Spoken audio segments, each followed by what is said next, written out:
मित्रों, मैं आज की इस विशेष प्रेस वार्ता में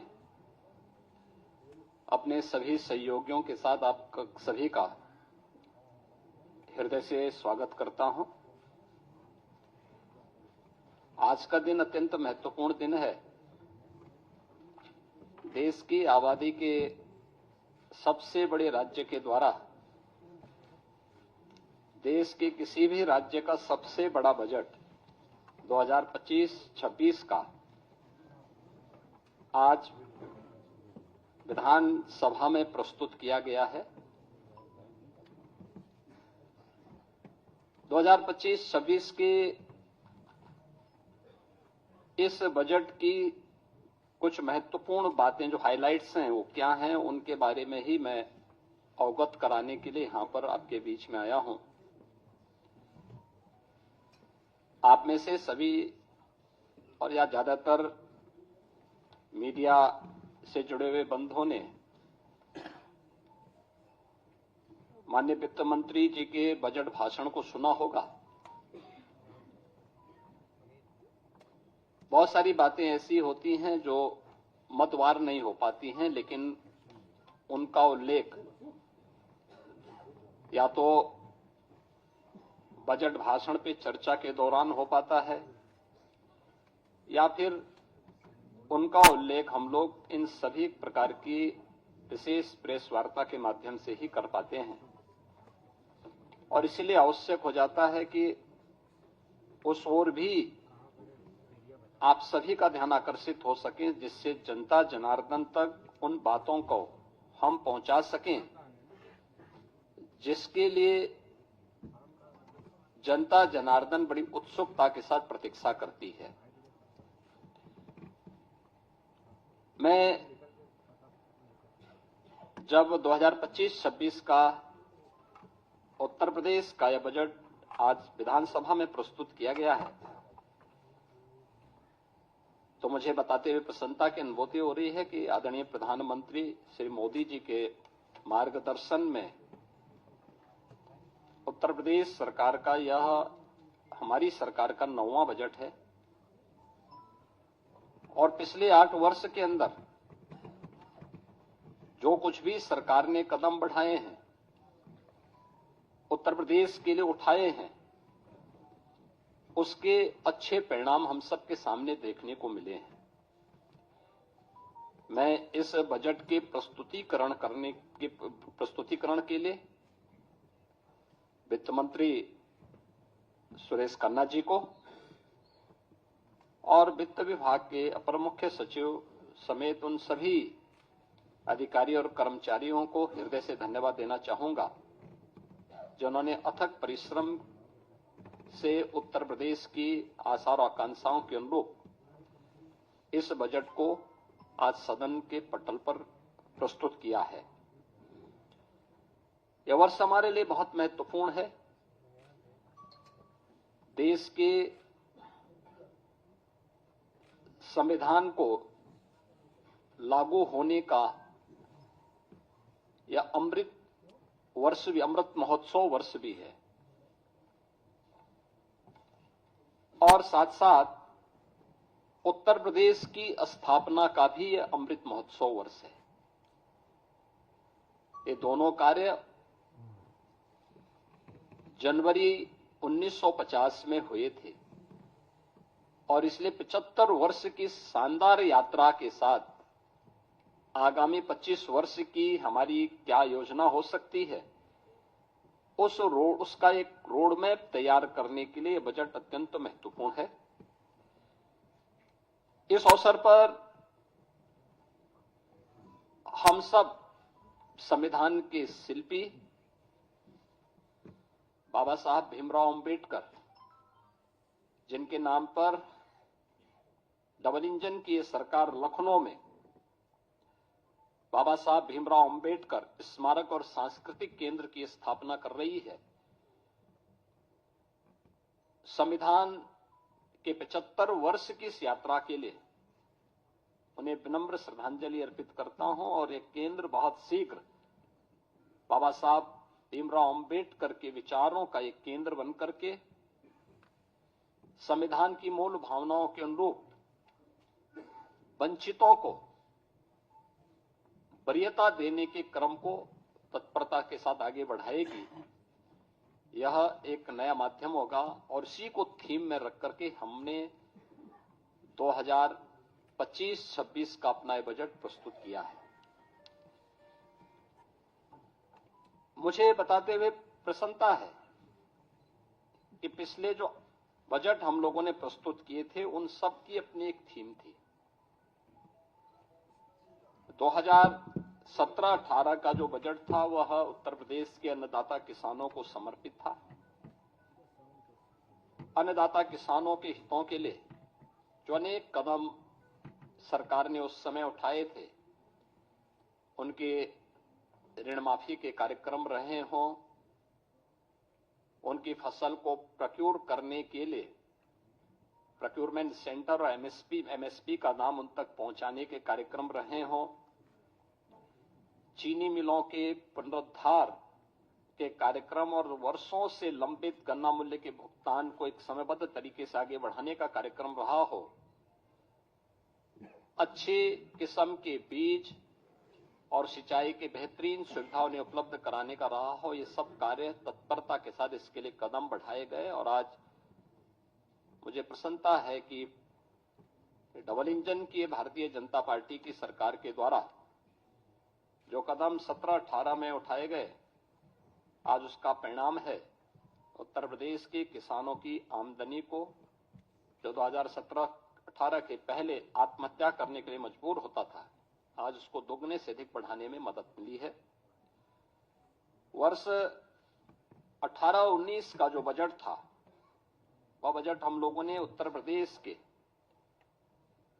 बीमारू राज्य से इसको उभारने के लिए इंफ्रास्ट्रक्चर और औद्योगिक विकास के लिए समर्पित किया था। आपने देखा होगा एक्सप्रेस वे में जो उत्तर प्रदेश की भागीदारी बहुत कम थी, आज गंगा एक्सप्रेस वे के पूर्ण होने के साथ ही उत्तर प्रदेश की भागीदारी देश के अंदर इंफ्रास्ट्रक्चर एक्सप्रेस वे में 55% से अधिक हो जाएगा। औद्योगिक विकास की दृष्टि से उत्तर प्रदेश का पहला इन्वेस्टर समिट भी हम लोगों ने 2018 में यहां पर संपन्न किया था और उस दृष्टि से 2018-19 का ये बजट हम लोगों ने प्रदेश की जनता को समर्पित किया था। वर्ष 19-20 का बजट प्रदेश में महिला सशक्तिकरण को समर्पित था, जिसमें हम लोगों ने प्रदेश की मातृशक्ति के उन्नयन के लिए अनेक योजनाएं चलाई थी, जिनमें सामूहिक विवाह, मुख्यमंत्री सामूहिक विवाह की योजना हो, मुख्यमंत्री कन्या सुमंगला की योजना हो, या उत्तर प्रदेश में मिशन शक्ति के कार्यक्रम के माध्यम से महिला सुरक्षा, महिला सम्मान और महिला स्वाभिमान, स्वावलंबन, इन कार्यक्रमों को प्राथमिकता के आधार पर आगे बढ़ाने के साथ ही उत्तर प्रदेश के पुलिस बल में महिलाओं की भर्ती को 20% अनिवार्य करने के कार्यक्रम को प्राथमिकता देते हुए आगे बढ़ाने का कार्यक्रम, यह महिला सशक्तिकरण के लिए उठाए गए कदमों का परिणाम था। वर्ष 2020-21 का बजट हम लोगों ने उत्तर प्रदेश के युवाओं को और उनके लिए अधिक से अधिक एम्प्लॉयमेंट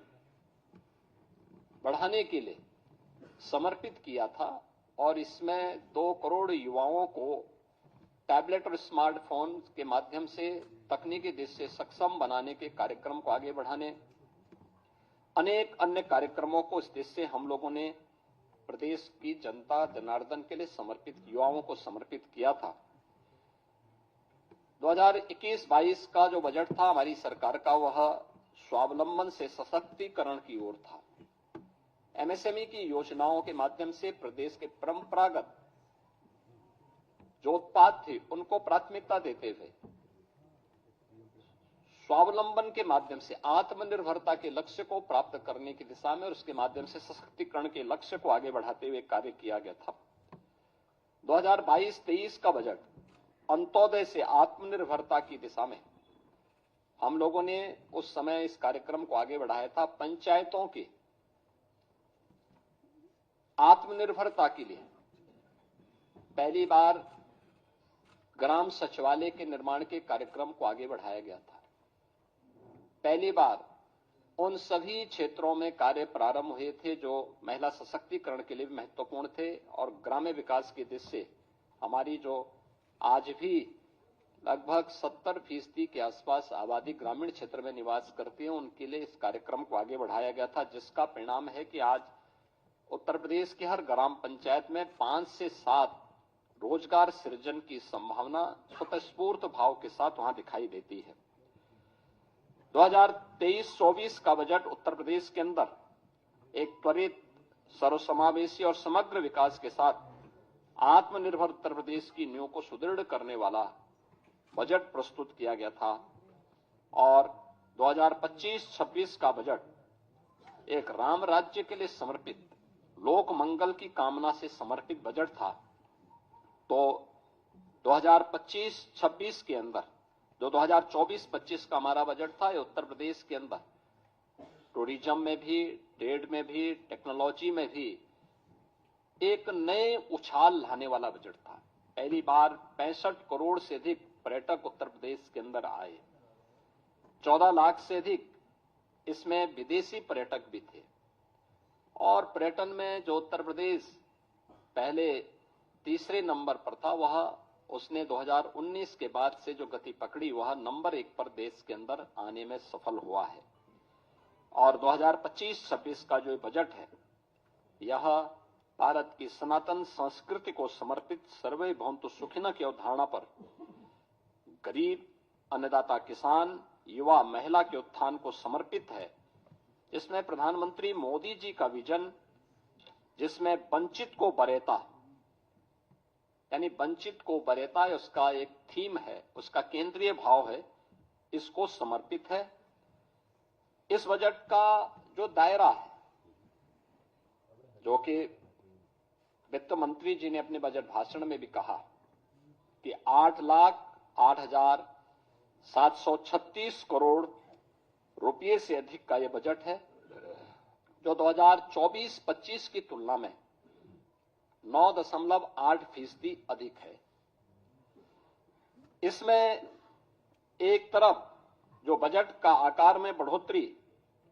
ये राज्य के सामर्थ्य को प्रदर्शित करता है, तो दूसरी ओर यह बजट डबल इंजन सरकार की प्रतिबद्धता को भी दिखाता है। इस बजट में हमने 2,25,561 करोड़ 49 लाख रुपए कैपिटल एक्सपेंडिचर के लिए इसमें प्रस्तावित किया है, जिसके माध्यम से इंफ्रास्ट्रक्चर पर धनराशि जो व्यय होगी, इससे अधिक रोजगार के सृजन इसके माध्यम से होंगे और यह अर्थव्यवस्था को सुदृढ़ करता है। हमने प्रदेश के अंदर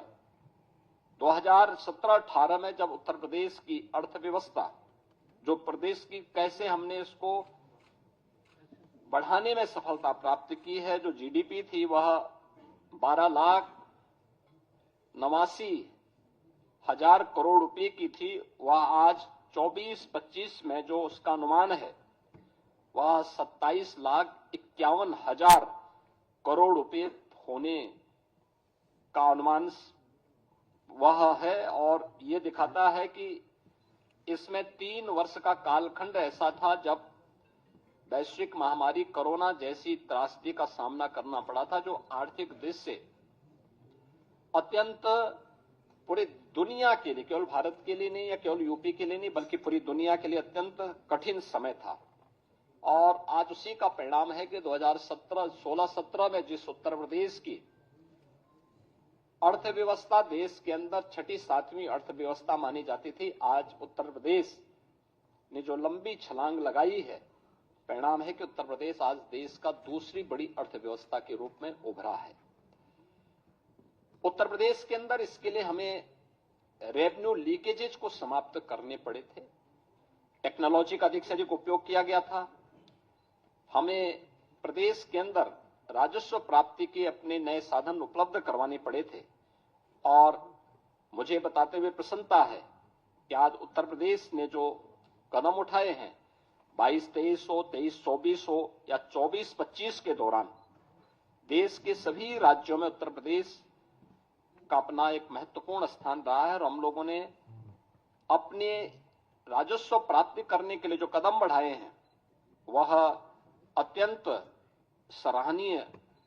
माने गए हैं पूरे देश के अंदर और वित्तीय क्षेत्र के जानकारों ने उसकी सराहना भी की है। मुझे बताते हुए प्रसन्नता है कि आज का जो बजट प्रस्तुत किया गया है, यह बजट जो कुल राजकोषीय घाटा है वह सकल राज्य घरेलू उत्पाद का यानी जो FRBM की जो लिमिट है रिजर्व बैंक ने घोषित की है 3% के अंदर, वह 2.97% है और यह एक वित्तीय प्रबंधन की दृष्टि से एक बेहतरीन कदम माना जा सकता है। राज्य सरकार का बहुत व्यवस्थित वित्तीय प्रबंधन इसको मान सकते हैं। राजकोषीय अनुशासन का भी एक उत्कृष्ट उदाहरण ये अपने आप में है। मुझे ये बताते हुए प्रसन्नता है कि जो नीति आयोग के द्वारा राज्यों की राजकोषीय स्थिति के संबंध में जो उनकी रिपोर्ट आई है, उस रिपोर्ट के अनुसार भी उत्तर प्रदेश को फ्रंट रनर यानी अग्रणी राज्य के रूप श्रेणी में रखा गया है। ये पहली बार आया है। 2018-19 से 2022-23 की अवधि में जो प्रदेश का जो फिस्कल हेल्थ इंडेक्स है वह 8.9 अंकों में इसमें बढ़ोतरी हुई है। व्यय की गुणवत्ता में सुधार हुआ है। 18 में 13वीं अवधि में पूंजीगत जो व्यय था वह 8.8% से 19.3% के मध्य रहा है और इस अवधि में यह अनुपात देश के प्रमुख राज्यों में औसत अनुपात से जो एवरेज रेशियो था उससे अधिक यूपी का रहा है। प्रदेश ने इस दौरान बेरोजगारी की दर को कम करने में सफलता प्राप्त की है और अत्यधिक रोजगार के सृजन करने में भी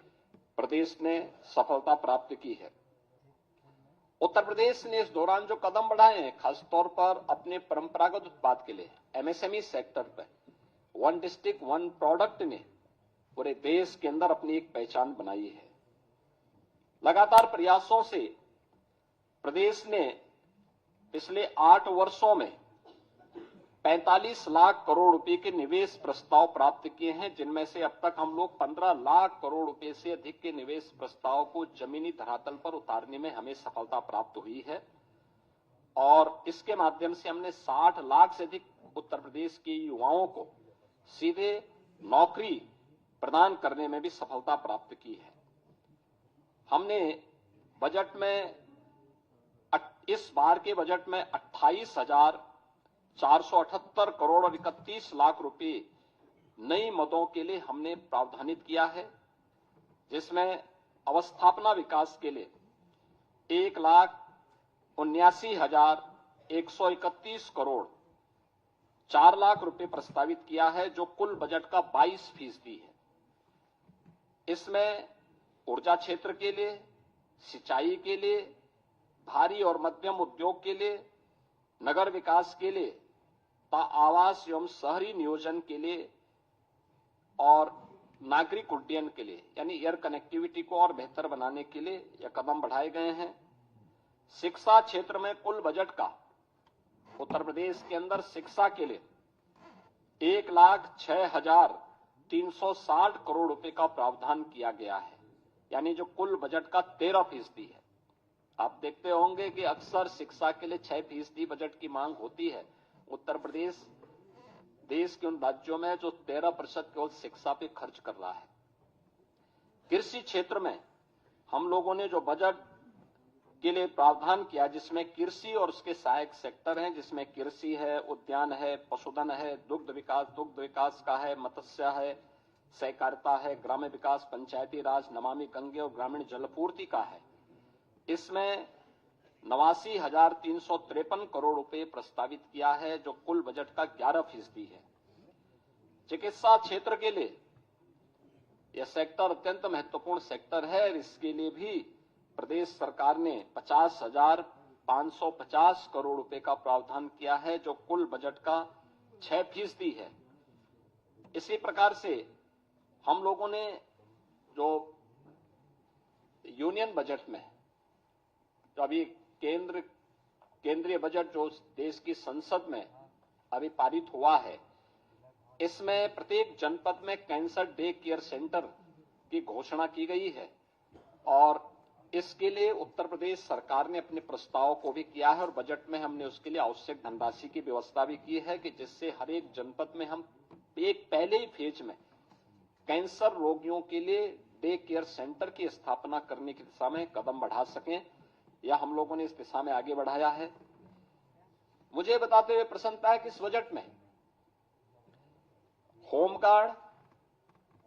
पीआरडी जवान, ग्राम चौकीदार, शिक्षा मित्र, बेसिक शिक्षा विभाग के अनुदेशक, आशा वर्कर,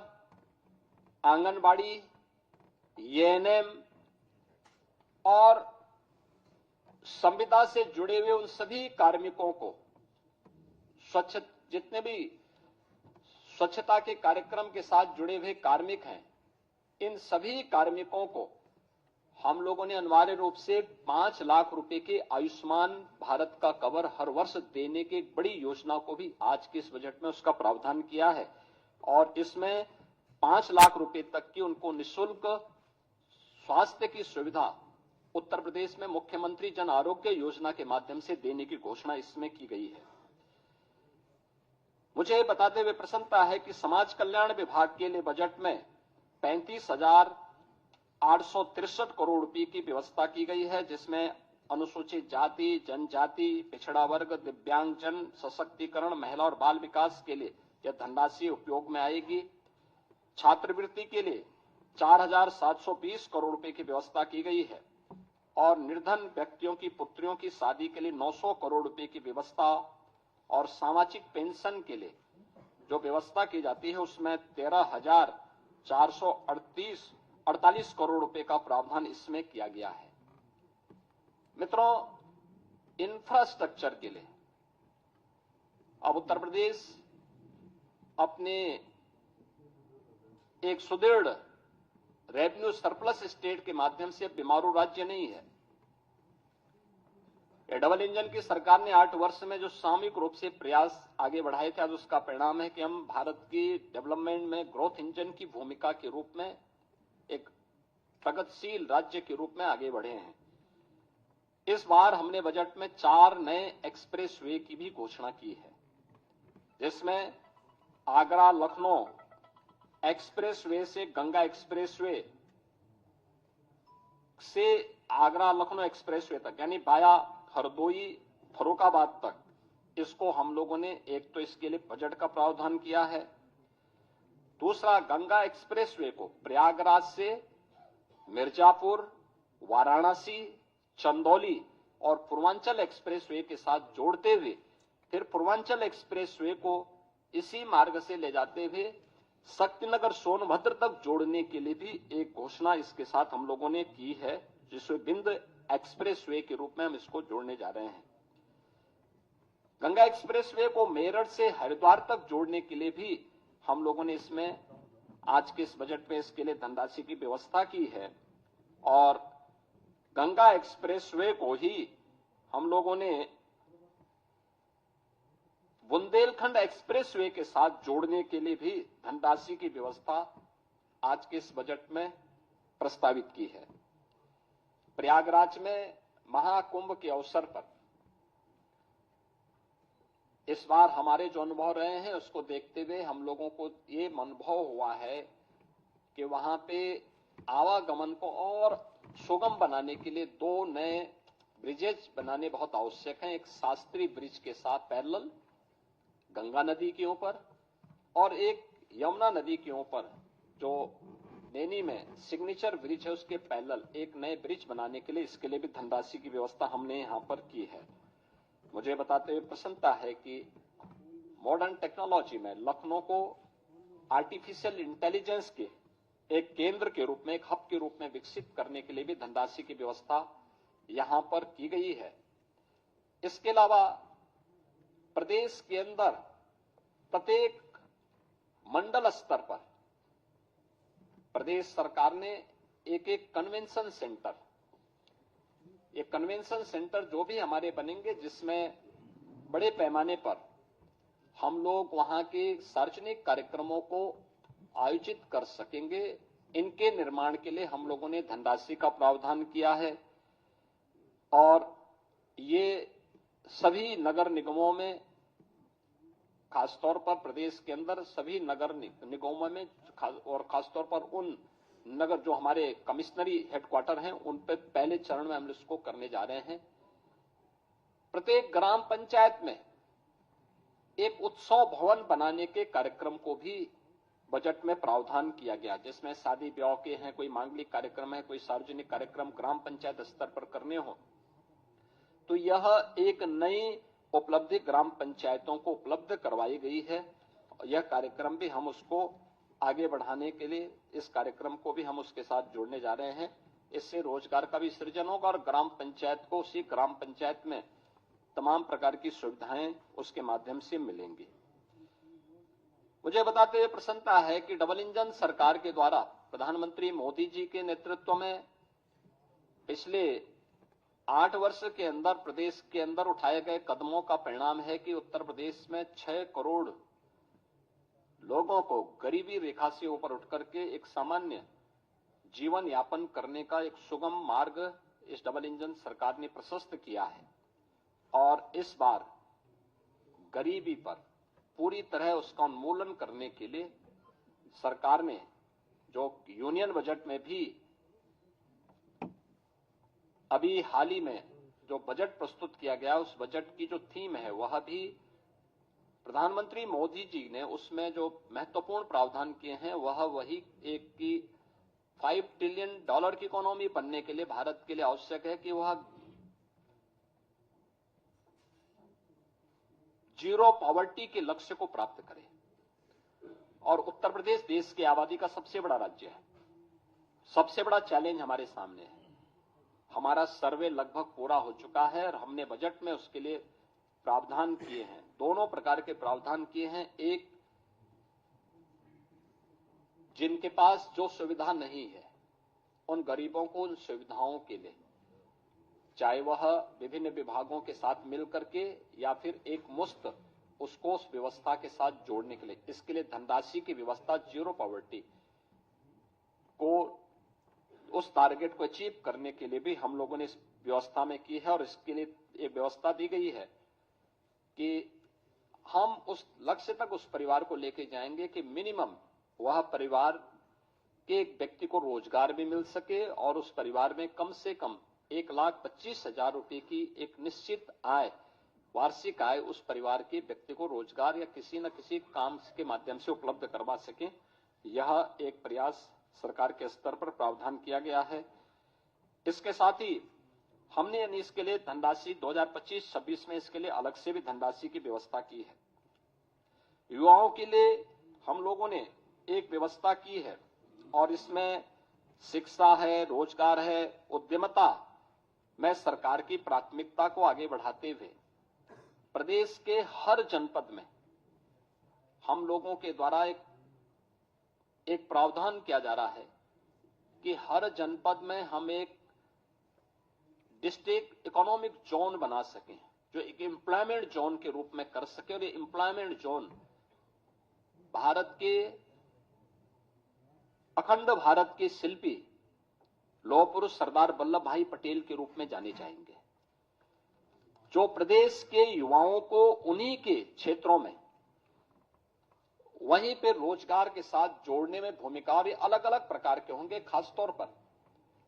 अलग अलग प्रकार के कार्यक्रमों के साथ जुड़ेंगे। कोई इकोनॉमिक जोन औद्योगिक विकास के लिए होगा, कोई एमएसएमई के लिए होगा, कोई टेक्सटाइल के लिए होगा, कोई एजुकेशन के लिए होगा, कोई हेल्थ के लिए होगा, अलग अलग उसके लिए हम इन सभी जोन को उसके साथ विकसित करेंगे और उसमें एक सुविधा उसके साथ हम जोड़ने जा रहे हैं। इसके अलावा हम लोगों ने 10 जनपदों में इस बजट में एक प्रावधान किया है कि 10 जनपदों में हम लोग वस्त्र उद्योग के लिए, टेक्सटाइल पार्क के लिए निर्माण के कार्यक्रम को आगे बढ़ाएंगे। यह योजना हमारी समर्पित होगी संत कबीर के नाम पर। संत कबीर के नाम पर यह योजना उन जनपदों में वस्त्र उद्योग के लिए होगी। तो 2 जनपदों में राज्य सरकार 2 नए लेदर पार्क के निर्माण के कार्यक्रम को आगे बढ़ाएगी। जो योजना समर्पित होगी संत रविदास जी के नाम पे। इसके अलावा यह वर्ष समर्पित है पूर्व प्रधानमंत्री स्वर्गीय अटल बिहारी वाजपेयी जी की जन्म शताब्दी वर्ष के लिए। प्रदेश के अंदर हम लोगों ने नगरीय क्षेत्रों में पुस्तकालयों के निर्माण के कार्यक्रम को, जो प्राथमिकता के आधार पर हम आगे बढ़ाने जा रहे हैं, उन कार्यक्रमों को इस बजट में हमने व्यवस्था भी की है। यह सभी अटल नगरीय क्षेत्रों में पुस्तकालय और उनके नाम पर ही ये डिजिटल लाइब्रेरी का निर्माण उन नगरीय क्षेत्रों में होने जा रहा है। इसके अलावा बजट में एक और चीज का प्रावधान किया गया है कि प्रदेश के अंदर आउटसोर्सिंग से जुड़े हुए जितने भी कार्मिक होंगे उनके न्यूनतम मजदूरी को सुनिश्चित करने के लिए प्रदेश के अंदर हम लोगों ने एक व्यवस्था की है कि वह एक व्यवस्था के साथ हम लोग करने जा रहे हैं कि जिससे एक हम लोग प्रदेश के अंदर ही उस प्रकार की एक व्यवस्था करेंगे कि जिससे न्यूनतम पारिश्रमिक उन कार्मिकों को 16,000 से लेकर के 18,000 के दायरे में सीधे उनके अकाउंट में मिल सके। और इसके लिए एक निगम का गठन करने के बाद इस कार्यक्रम को सीधे राज्य सरकार अपने माध्यम से उसको संचालित करेगी। आउटसोर्सिंग की कोई भी कंपनी होगी, केवल सेवा के रूप में, आउटसोर्सर के रूप में जो शुल्क उसका होगा उसको राज्य सरकार अलग से अदा करेगी, लेकिन धनराशि ये पूरी की पूरी कार्मिक के खाते में जानी चाहिए। इस योजना के इसके साथ हम लोग जोड़ने जा रहे हैं। इसके अलावा मुख्यमंत्री युवा उद्यमी विकास अभियान, यह एक बड़ी योजना है और मुझे बताते हुए प्रसन्नता है कि अभी हाल ही में उत्तर प्रदेश स्थापना दिवस के अवसर पर हम लोगों ने इसको लॉन्च की थी। अभी 1 महीना भी इसका पूरा नहीं हुआ कि योजना की प्रगति और प्रोग्रेस से आप जान सकते हैं कि अभी 98,000 से अधिक युवाओं ने इसमें आवेदन किया है। 76,000 आवेदन बैंकों को प्रेषित किए जा चुके हैं। 16,000 मामलों में ऋण स्वीकृत हो चुके हैं। 6,000 ऋण वितरित भी किए जा चुके हैं। और आगामी वर्ष के लिए हम लोगों ने फिर से 1 लाख ऐसे युवा उद्यमी के लिए भी धनराशि की व्यवस्था राज्य के बजट में की है। 1,000 करोड़ रुपए की बजट की व्यवस्था इसके साथ हम लोगों ने की है। उत्तर प्रदेश वानिकी के क्षेत्र में हम लोगों ने काफी प्रगति की, यानी वन आच्छादन उत्तर प्रदेश के अंदर बढ़ा है। और वन आच्छादन बढ़ाने के जिस लक्ष्य को देश के अंदर जिन राज्यों ने सर्वाधिक प्रगति की है, पिछले 8 वर्ष में हमारी सरकार ने 210 करोड़ वृक्षारोपण के बृहत लक्ष्य को प्राप्त किया है। गत वर्ष देश के अंदर एक पेड़ मां के नाम, इस कार्यक्रम को भी हमने बहुत अच्छे ढंग से आगे बढ़ाया था, जिसमें 36 करोड़ से अधिक वृक्षारोपण के कार्यक्रम को हम लोगों ने आगे बढ़ाया। इस पे रिसर्च के लिए एक नए विश्वविद्यालय की स्थापना के लिए और साथ साथ वानिकी विश्वविद्यालय के साथ साथ वो औद्यानिक भी बन सके, यानी औद्यानिक उसको भी हम आगे प्रमोट कर सकें, इसके लिए एक विश्वविद्यालय के निर्माण के लिए भी हम लोगों ने धनराशि की व्यवस्था इसमें की है। और यह कार्यक्रम अब तक आगे बढ़ने जा रहा है। खासतौर पर एक नया कार्यक्रम अन्नदाता किसानों के लिए जो हम करने जा रहे हैं, उन्नत किस्म का बीज उन्हें प्राप्त हो। यह लखनऊ में हम लोग उसे एक सीड पार्क का निर्माण करने जा रहे हैं। यह सीड पार्क भारत के पूर्व प्रधानमंत्री और किसानों के मसीहा चौधरी चरण सिंह जी के नाम पर समर्पित होगा। और इसके लिए भी 250 करोड़ 251 करोड़ रुपए की व्यवस्था हम लोगों ने इस बजट में इसका प्रावधान किया है। अन्नदाता किसानों के लिए हम लोगों ने 26 जनपदों में यूपी एग्रीज के अंतर्गत 4,000 करोड़ रुपए की निवेश करके कृषि क्षेत्र में क्रांतिकारी बदलाव लाने के लिए एक कार्यक्रम को आगे बढ़ाया है। ऐसे ही छाता की चीनी मिल को उसके क्षमता विस्तार के लिए धनराशि की व्यवस्था की है और पिपराइच की चीनी मिल के लिए भी वहां पे एक इंटीग्रेटेड शुगर कॉम्प्लेक्स में डिस्टिलरी के निर्माण के लिए भी धनराशि की व्यवस्था यहां पर की है। प्रदेश के अंदर हर जनपद की एक प्रमुख मंडी में पहले चरण में किसानों के लिए एक सेंटर यानी उनके लिए एक विश्रामालय और विश्रामालय के साथ साथ एक कैंटीन अन्नपूर्णा कैंटीन जो माता सबरी के नाम पर समर्पित होगा, तो इसके निर्माण के कार्यक्रम को भी हम लोगों ने इसमें व्यवस्था की है, जिसमें उन्हें बहुत कम दाम पर भोजन की थाली वहां उपलब्ध हो सके, इसकी व्यवस्था की है। तो मुख्यमंत्री कृषक दुर्घटना बीमा योजना के अंतर्गत भी किसान हो, किसान के परिवार के सदस्य हो या फिर अन्नदाता किसानों से जुड़े हुए जो अन्य उनके सहयोगी किसान होते हैं, इन पर किसी भी आपदा के कारण उनके दुर्भाग्यपूर्ण मृत्यु होने पर उन्हें 5 लाख रुपए की बीमा कवर को मुख्यमंत्री कृषक दुर्घटना बीमा योजना के साथ जोड़ा है, जिसमें 1050 करोड़ रुपए का व्यवस्था किया गया है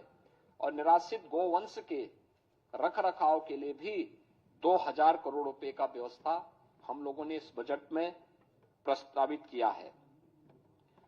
प्रदेश के अंदर मेधावी छात्र छात्राओं के लिए स्कूटी की एक स्कीम हम लोग इस बजट में प्रावधान किए हैं,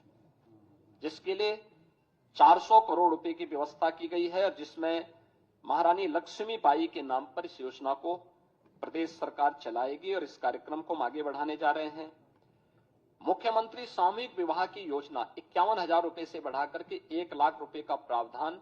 और इसके लिए भी हम लोगों ने अब तक 4 लाख से अधिक गरीब बेटियों की शादी इसके माध्यम से की है। अब इस राशि को बढ़ाकर के किया गया, इसके लिए धनराशि का प्रावधान किया गया है। इसके अलावा अब तक विधवा पुनर्विवाह में जो प्रोत्साहन राशि थी 11,000 थी और जो निराश्रित महिलाएं थी उनकी पुत्रियों के लिए जो सहायता दी जाती थी उसकी राशि 10,000 थी। अब इसको ही बदल करके हमने उसको 1-1 लाख कर दिया है। 1-1 लाख की राशि हम लोग विधवा विवाह के लिए यानी पुनर्विवाह के लिए और विधवा महिलाओं की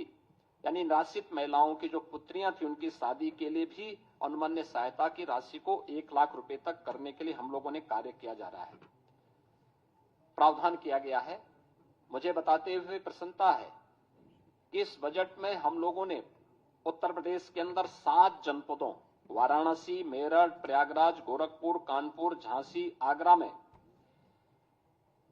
श्रमजीवी महिलाओं के लिए यानी कामकाजी महिलाओं के लिए हॉस्टल बनाने के कार्यक्रम को भी इस बजट में प्रावधान किया है। यह योजना समर्पित होगी पुण्य श्लोका माता अहिल्याबाई होलकर के नाम पर।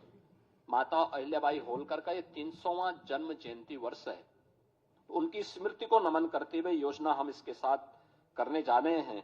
और इसके साथ ही आंगनबाड़ी कार्यकर्ती और सहायकों के अतिरिक्त मानदेय के लिए भी 971 करोड़ रुपए की व्यवस्था इस बजट में हम लोगों ने यहां पे प्रावधान किया है। आस्था को सम्मान देने के लिए भी प्रदेश सरकार ने इस बजट में काफी प्रावधान किए हैं और महाकुंभ की सफलता आप सबके सामने है। आपने आज कैट की रिपोर्ट को भी देखा होगा कि महाकुंभ के कारण इकोनॉमी में 3 लाख करोड़ रुपए से अधिक की वृद्धि की संभावना अभी से बताई गई है और मुझे बताते हुए प्रसन्नता है कि इस आयोजन को आगे बढ़ाने के साथ साथ अयोध्या क्षेत्र के पर्यटन विकास के लिए 150 करोड़ रुपए, मथुरा वृंदावन के विकास के लिए 100 करोड़ रुपए की अतिरिक्त व्यवस्था का प्रावधान किया गया है। वृंदावन में श्री बांके बिहारी मंदिर के सुंदरीकरण और उसे कॉरिडोर के रूप में विकसित करने के लिए 150 करोड़ रुपए की व्यवस्था का प्रावधान किया गया है। मिर्जापुर में मां विंध्यवासिनी धाम और उससे जुड़े हुए त्रिकोण के विकास के लिए 200 करोड़ का विकास प्रस्तावित किया गया है। नैमिषारण्य में पर्यटन सुविधाओं के विकास के लिए 100 करोड़ रुपए का विकास 100 करोड़ रुपए का प्रावधान किया गया है। साथ साथ वहां पर वेद विज्ञान केंद्र के लिए भी 100 करोड़ रुपए की व्यवस्था का प्रावधान किया गया है। चित्रकूट में भी पर्यटन विकास के लिए 50 करोड़ रुपए का प्रावधान किया गया है। ये सभी कार्यक्रम हम लोगों ने इसके साथ जोड़े हैं और मुझे बताते हुए प्रसन्नता है कि आदरणीय प्रधानमंत्री जी के मार्गदर्शन में, उनके नेतृत्व में ये डबल इंजन की सरकार 5T पर, जो 5T का मंत्र प्रधानमंत्री मोदी जी का है, trade, tourism, technology, tradition and talent को मंत्र मान करके उत्तर प्रदेश आज अपनी लेबर फोर्स को इकोनॉमिक फोर्स के रूप में आगे बढ़ाने की दिशा में तेजी के साथ कदम बढ़ाया है। और मुझे प्रसन्नता है कि 2025-26 का जो हमारा ये बजट है,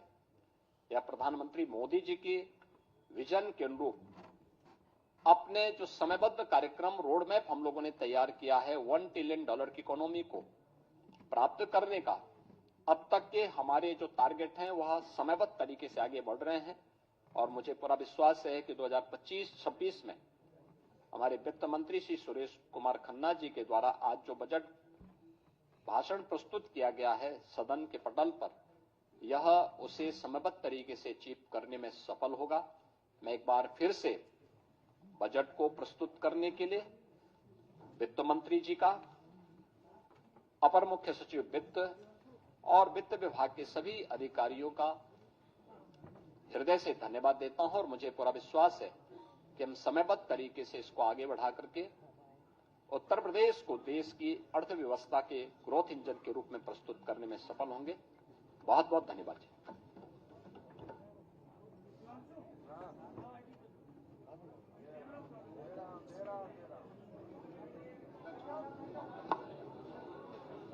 अरे बस सब नहीं सर, भोजन है आप लोगों के लिए, से भोजन पे अमल।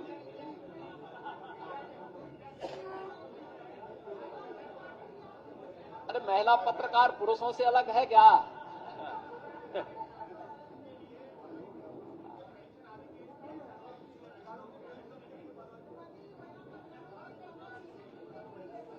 आप जरूर देंगे, आ जाना।